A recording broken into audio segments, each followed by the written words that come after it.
Hello, back again. I know that I liked to start my videos for brain injury awareness. That way people don't feel alone. It is very difficult, but here's a little backstory. When I was born, apparently I was born with a brain tumor. I had it removed, and when they removed it, around my 6-month follow-up after my first surgery, they stated that there was scar tissue, so my spinal fluid was building up. And because that scar tissue and the spinal fluid building up, it was making my ventricle enlarged, which could lead to other problems. So they went in to put an Ommaya reservoir, which is where they put catheters throughout my brain. And I have a little reservoir right here that feels pressure when it's built up in my brain and allows it to relieve that pressure, and basically it just goes back into my brain to cycle properly. There's another one that can go to your stomach. However, they didn't want to go that route because it would require a neurosurgeon, and I don't remember the other doctor that they would have had, but it would have had to been more than one surgeon in the room. And when they did it the first time, they placed a catheter on my brainstem, causing a brain injury and 3rd and 6th cranial nerve palsy.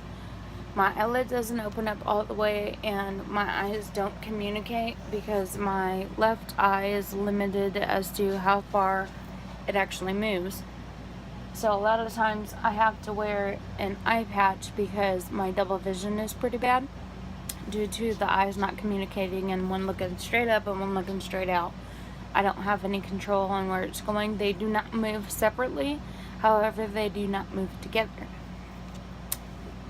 When they noticed when I woke up from surgery that I could not open my eye, so my husband and my family had to consult about doing an emergency brain surgery, and thus leading to 3 brain surgeries total in my life.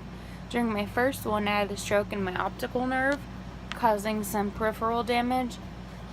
But that was something I could deal with. The first surgery was a little bit easier than the 2nd and 3rd one, because when I recovered, I learned how to walk again, eat again, talk again. I'm still not very good at writing, but I try. I am so thankful that I'm still here, that I wake up every morning and that I made it through this, because for the first week, I wasn't very sure that that was going to happen because I wouldn't even get out of bed. I slept all day, every day, for a whole week straight. My husband was so worried about it. But as far as brain injuries go, a lot of them are worse. Mine kind of makes me feel like, in my mind, I know I'm not supposed to say certain things, but my mouth just kind of says them anyways, because it apparently is more fun that way. But if there's any questions or anybody needing somebody to just talk to while they're recovering from a brain injury or doing the best they can to continue on with their life dealing with it, because in a lot of instances you lose a lot of family members and friends because people don't know how to deal with the fact that you're not yourself.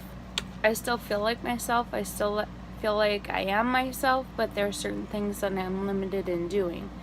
However, I know what the repercussions could be and how life starting over again is. So if anybody has any questions, please let me know.